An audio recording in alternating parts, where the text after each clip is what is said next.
కాలంగా భారత్ కీలక రంగాల్లో సత్తా చాటుతోంది.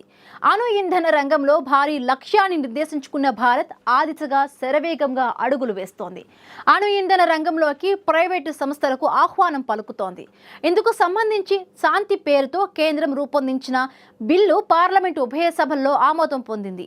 అణు ఇంధన రంగంలో ప్రైవేటు భాగస్వాముల్ని అనుమతించడం వల్ల పెట్టుబడులు, ఉద్యోగ అవకాశాలు కూడా పెరుగుతాయని కేంద్ర ప్రభుత్వం చెబుతోంది.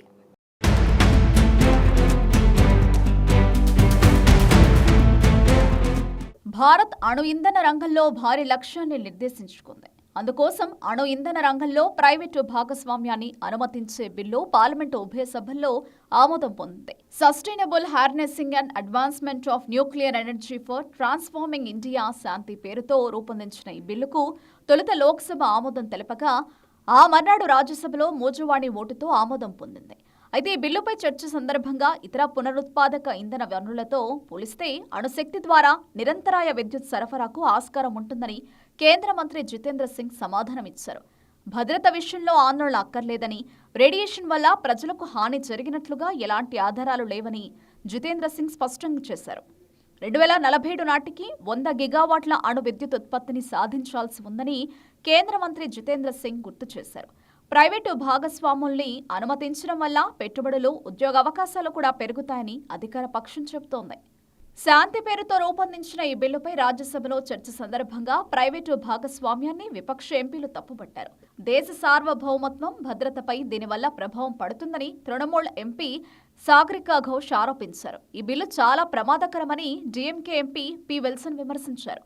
ప్రైవేటుకు లాభాలు కట్టబెట్టడమే ప్రభుత్వ ప్రధాన ఉద్దేశంగా కనిపిస్తోందని, ఈ బిల్లును సెలెక్ట్ కమిటీకి పంపించాలని విల్సన్ డిమాండ్ చేశారు. పునరుత్పాదక ఇంధనం ఉండగా న్యూక్లియర్ పవర్పై అంత ఆసక్తి దేనికని ఆప్ ఎంపీ సందీప్ పాఠక్ ప్రశ్నించారు. ఇదే బీజేపీ గతంలో భారత్ అమెరికా అణు ఒప్పందాన్ని వ్యతిరేకించిన విషయాన్ని ఈ సందర్భంగా సందీప్ పాఠక్ గుర్తు చేశారు.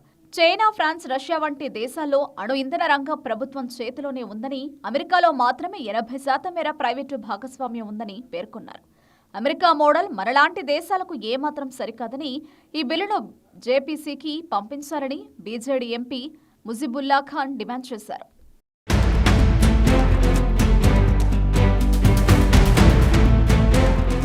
ప్రస్తుతం ప్రపంచవ్యాప్తంగా ఆహార భద్రతా అభావం పెరుగుతోంది. మరోవైపు క్యాన్సర్ల దాడి తీవ్రమవుతోంది. నీటి వనరులు కాలుష్యం బారిన పడుతున్నాయి. ఇక పర్యావరణం తీవ్రంగా దెబ్బతింటోంది. ఇలాంటి ఎన్నో సమస్యలకు మేలిమి పరిష్కారంగా అణుశక్తి నిలుస్తుందన్న విశ్లేషణలు వినిపిస్తున్నాయి. ఈ నేపథ్యంలో పౌర అణురంగంలో ప్రైవేటు పెట్టుబడులను ప్రోత్సహించాలని కేంద్రం సంకల్పించింది. దీనికి సంబంధించిన బిల్లు పార్లమెంటు ఉభయ సభల్లో ఆమోదం పొందింది. భారత్ 2047 నాటికి కర్బన ఉద్గారాల తటస్థత సాధించాలని నిర్ణయించింది. ఈ నేపథ్యంలో పునరుత్పాదక ఇంధన వనరులపై ప్రత్యేక దృష్టి సారించింది.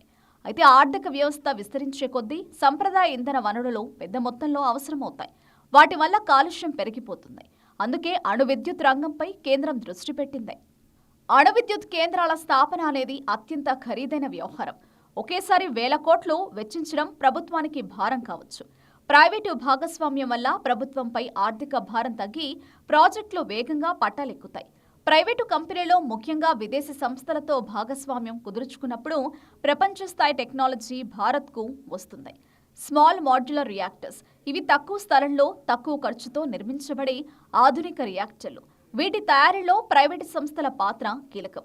ప్రభుత్వ రంగంలో నిర్ణయాల ప్రక్రియ, టెండర్ల ప్రక్రియ ఆలస్యమయ్యే అవకాశం ఉంది. ప్రైవేటు రంగం ప్రశ్నిస్తే నిర్ణయాలు వేగంగా జరుగుతాయి. తద్వారా నిర్ణీత కాల వ్యవధిలో విద్యుత్ ఉత్పత్తి ప్రారంభమవుతుంది. సౌర, పవన విద్యుత్ వలె కాకుండా అణుశక్తి ఏడాది పొడవునా అన్ని సమయాల్లో నిరంతరాయంగా విద్యుత్ను అందిస్తుంది. పెరిగిపోతున్న విద్యుత్ డిమాండ్ను తట్టుకోవడానికి ఇది చాలా అవసరం. కొత్త అణు కేంద్రాల నిర్మాణం వల్ల స్థానికంగా వేల సంఖ్యలో ఉద్యోగ అవకాశాలు లభిస్తాయి. అలాగే అనుబంధ పరిశ్రమలు అభివృద్ధి చెంది దేశ ఆర్థిక వ్యవస్థకు ఊతం లభిస్తుంది. భారతదేశం 2070 నాటికి నెట్ జీరో లక్ష్యాన్ని చేరుకోవాలని భావిస్తోంది. బొగ్గు వినియోగాన్ని తగ్గించి క్లీన్ ఎనర్జీ అయిన అణుశక్తిని పెంచడానికి ప్రైవేట్ పెట్టుబడులు ఒక షార్ట్ కట్ వంటివి. దేశీయంగా అణురంగం ప్రభుత్వం చేతిలోనే ఉంది.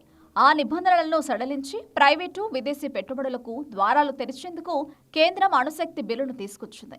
పౌర అవసరాలకు తగినట్లు ఈ రంగాన్ని పూర్తిగా నిర్వచించే లక్ష్యంతో కొత్త బిల్లుకు శాంతి అని పేరు పెట్టింది. దేశ భావి అవసరాలను తీర్చడంలో ఇది కీలకం కాగలదు. ముఖ్యంగా 2047 నాటికి 100 గిగావాట్ల అణుశక్తి సామర్థ్యాన్ని సాధించాలన్న ఇండియా లక్ష్యానికి ఇది ఎంతగానో అక్కరకొస్తుంది. పైగా ఆరోగ్య సంరక్షణ నుంచి పరిశ్రమల దాకా, వ్యవసాయం నుంచి పర్యావరణ పరిరక్షణ వరకు అణుశాస్త్రం సంబంధిత సాంకేతికతల వినియోగం విస్తృతమవుతున్న నేపథ్యంలో కేంద్రం నిర్ణయం కొత్త మార్పులకు శ్రీకారం చుట్టింది.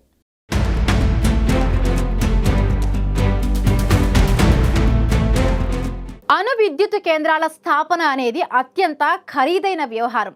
ఒకేసారి వేల కోట్ల రూపాయలు వెచ్చించడం ప్రభుత్వానికి భారం కావచ్చు. అందుకే అణు రంగంలో ప్రైవేటు భాగస్వామ్యం కల్పించేందుకు శాంతి పేరుతో బిల్లును తీసుకువచ్చింది. దీనివల్ల ప్రభుత్వంపై ఆర్థిక భారం తగ్గి ప్రాజెక్టులు వేగంగా పట్టాలెక్కుతాయి. ప్రైవేటు కంపెనీలు ముఖ్యంగా విదేశీ సంస్థలతో భాగస్వామ్యం కుదుర్చుకున్నప్పుడు ప్రపంచ స్థాయి టెక్నాలజీ భారత్కు వస్తుంది.